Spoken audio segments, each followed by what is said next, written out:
Hello and welcome to Below the Hospital. I'm your host, Garland-Rhea Grisby Sr, Sterile Processing Manager at Sutter Health CPMC.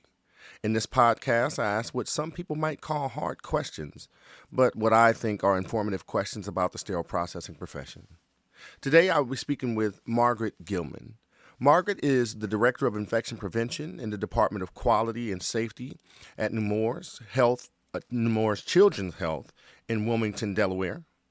We're here to chat about a paper that she published along with a team of corresponding authors from Nemours Children's Health. The paper is entitled, Using a Risk Assessment to Transition to a 14-Day Endoscope Hang Time. Margaret, welcome to the show. Hi, thank you so much for having me. And I will be the first to tell you that I love everything scopes. So this is right up my alley, and I am truly, truly happy that you are on the show. I'm super excited to be here. Thank you so much for the opportunity. So let's just kick it off this way, right? Why this study? Like, what led you and your co-authors to tackle this subject? So the impetus for this study was actually a report of a back order and a shortage of some of the chemicals we were using for our endoscope reprocessing. So as our end users and our sterile processing leaders were thinking through possible countermeasures, our senior director of respiratory therapy, Katie Burr, who is actually a co-author on this study, asked this question about hang time. So it had been many years since we had moved from a 14-day back to a 7-day hang time.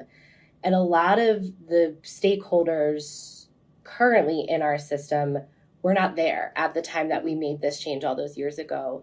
So we knew that this was not going to be an immediate fix to this potential shortage, but would potentially help in the long run. So they reached out to me to kind of see what this would take, started asking questions around how we would make this transition. So naturally, the first place I went was the AAMI guidelines to see what they had to say about hang time.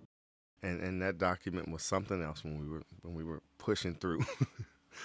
I love that document. It's great. It is great. It was needed years ago, but on time though.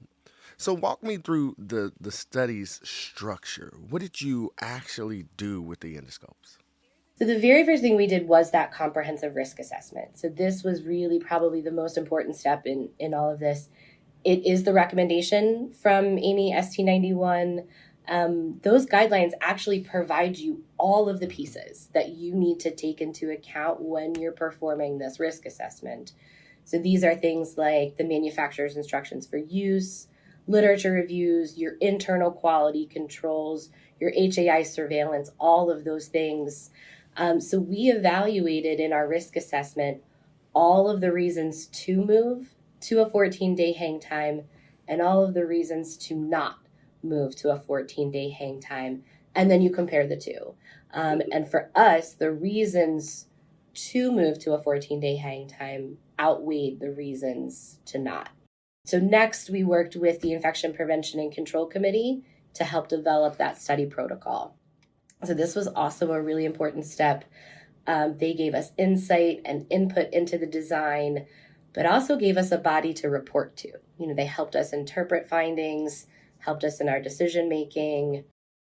For the actual study itself, we went ahead and we changed our hang time from 7 to 14 days. So we knew that we wouldn't have that many scopes that would hang for 14 days. Most of our scopes are used frequently. It's usually those ones that are either very small or very big, since we're in pediatrics, a whole host of sized patients. So any scope that did hang for 14 days underwent quality testing upon return to sterile processing. So usually that testing is done after your manual clean, but prior to high-level disinfection. And so we were looking for protein. So we use that as a marker for bioburden. When you tested those scopes upon return to sterile processing for that 14 days, we were able to see if there was any protein accumulation while they were hanging. And we used that as a marker for microbial growth. We tracked all of those metrics inside of the sterile processing tracking system. And then we pulled all of that data at the end of our study. which we tracked for 3 months. Nice, nice. I did a similar study, so I Yeah. love this. This is great. So you mentioned something in, when you were just talking, and you said, you compiled everything in the findings. So what were your major findings? We had 72 scopes that hung for 14 days during that study period. And all of those, all the 72 that came back, none of them returned as positive for protein on that initial quality testing. So to us, that meant that they were not contaminated during their hanging, and that additional 7 days of hanging did not lead to any protein accumulation in or on the scopes. So to us, it showed that an endoscope that's appropriately cleaned, disinfected, and then hung according to those AAMI guidelines and those best practices can have a longer hang time. Additionally, in infection prevention and control, we are always performing surveillance for healthcare acquired infections, including infections that are potentially related to procedures using endoscopes. So during this study and after this study, we have not seen any endoscope-related infections that we've identified in infection prevention and control.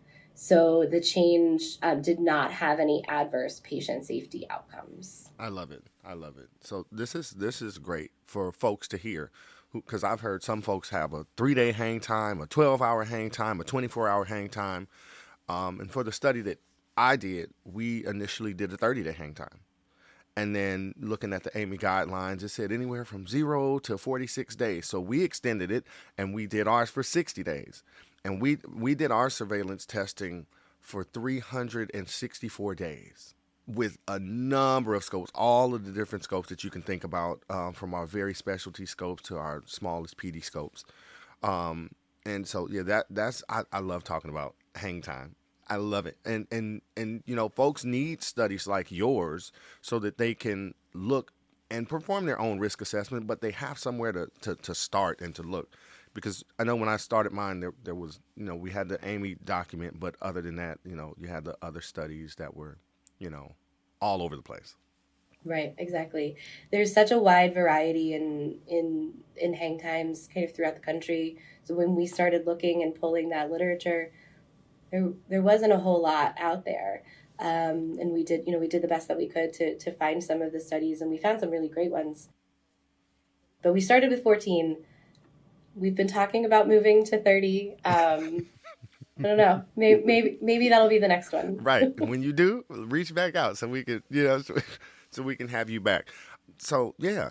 So now I always ask folks this question that are on the show when we talk about process change and things like that, and folks that hold the budget keys. It's about cost. Now, did your study lead you to any conclusions about the relationship between the 14-day hang time and cost saving? It did. It did. So we looked at all of our internal costs related to endoscope reprocessing. So these are your consumable costs, your disinfectants, your brushes, your PPEs. We also looked at our person-related cost, which is sterile processing, tech time, and costs for endoscope repair, because we know the more you handle an endoscope, the higher risk it is that it could potentially have a problem in the future. So we pulled our consumable costs directly from our materials management team. And so when we extrapolated out those 72 scopes that we identified over a 3-month period, and we extrapolated that to a full year, we identified that we would save the hospital over $150,000 per year by moving to a 14-day hang time. Most of that cost was in consumables, as you can imagine, but the people-related cost was actually pretty significant. Around $11,000 in staff cost savings, but almost 600 hours of sterile processing tech time. And that's just our main hospital. So we have 2 ambulatory surgery centers, and we have 1 specialty care center that also reprocess scopes. So the actual cost savings is going to be higher, was higher when we introduced this to the other 3 locations. So that being said, like, amazing. Amazing. Yes. Great cost savings. Facilities are always looking for ways to save money, right? How can we save? Now, that being said, now you and your co-author state that the cost savings should not be the primary reason for a procedure or process being adopted. What's the better alternative? So I'm an infection preventionist by background. So my top priority is always patient safety and associate safety. That patient safety, it should always be our North Star when we're evaluating process changes and how that process change could impact how we care for our patients and what we care for them with. Don't get me wrong, cost savings is very, very important, but it should be a secondary metric when we're talking about patient care equipment. I always talk to senior leaders about, because again, costs. How can we cut costs? And I say, cutting costs is great, but never at the expense of the patient. Never at the expense of the patient, because it's ultimately going to cost you more if something happens to the patient. And that's something that we don't want, nor do we need. So, yeah, I appreciate that. And even just having you as an infection preventionist dive deep into this to get something done that actually is going to help a lot of folks, right? I'm very fortunate. I have an outstanding sterile processing team, and they're amazing partners. And so being able to work with them on this, it really brought us closer together. And patient safety is important, but we're also talking about safety for those sterile processing techs too, being exposed to those chemicals, maybe a little bit less, potentially puts them at less risk too. Nice. And that's awesome that you mentioned that you have a great relationship with your sterile processing folks. Because a lot of times in our industry, there's this fear of infection prevention, right? And, are they really trying to partner? Or are they trying to just find something? So I learned years ago that infection prevention, we need you. We need you to get so many different things done that can help us out and ultimately for the patient. So I appreciate the relationship build that you have. So, do you have any recommendations for teams or facilities seeking to transition to a 14-day hang time or longer? I do. I mentioned, my team briefly, but this is absolutely a multidisciplinary process. So no one team should go out and do this on your own. You can't. You need that partnership. Your IPC team, so your infection preventionists, we should absolutely be involved. We want to be involved. We want to partner with you for those reasons that you were talking about. Every time infection prevention is on the floor or in a unit, it's, oh no, what did we do? And that's not, that's not the relationship that we're hoping for. We're hoping for that partnership to build those relationships. And we can help you with the development of your risk assessment, with the development of the trial, the interpretation of the data, those types of things. And we want to. So for me, projects with my operating room and my sterile processing teams, those are my favorite projects because they're so amazing. And I love working with them on a daily basis. One other recommendation I would have would be, don't skip that risk assessment part. It is very important to gather all of that information ahead of your trial to make sure that you don't have any unintended consequences. For that risk assessment, make sure you have all of that documentation collated and submitted to your group before your meeting. So that way everybody's got a chance to review and you can focus on your arguments for and against instead of going over what each of the documents say. So I think those two pieces were probably one of the reasons that we were so successful. Thank you. And so you mentioned meeting with your group, right? And having all of this information ready and prepared.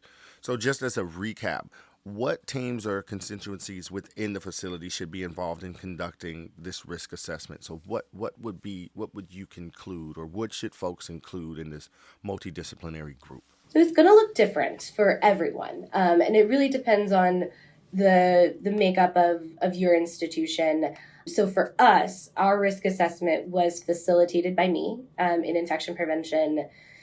And the participants were a mix of your end users, so the people who are actually the ones using the scopes in their clinics and in the operating room, and those who are performing the reprocessing. So both of those teams together, those are your key stakeholders there. I would also recommend having perioperative nursing leadership on the call, as they can sometimes act as the go-between between the operating room and sterile processing and infection prevention. They can kind of help translate everybody's world to each other. So for us, we had respiratory therapy, sterile processing, the operating room nursing, our GI clinic, infection prevention, and we also had nursing leadership from our ambulatory surgery centers participate in that risk assessment. And it's a fine balance. You want to make sure that you have the right people, but also not too many people. So, who are those stakeholders? And then try to get their leadership. So when those decision makers at the table with you, because they'll be able to make these changes happen. And that's great. I appreciate you saying end users, because those are the ones who it will be stored in their areas, right? So those are the ones, and sometimes when you bring up a change to end users, they may be reluctant to accept it. But when you explain to them something like this, hey, look, we're going from 7 days to 14 days, which will allow you more time to use your scopes, especially your specialty scopes. So yes, that's good. Thank you. And I think bringing them in, kind of reminds them of their importance in this process.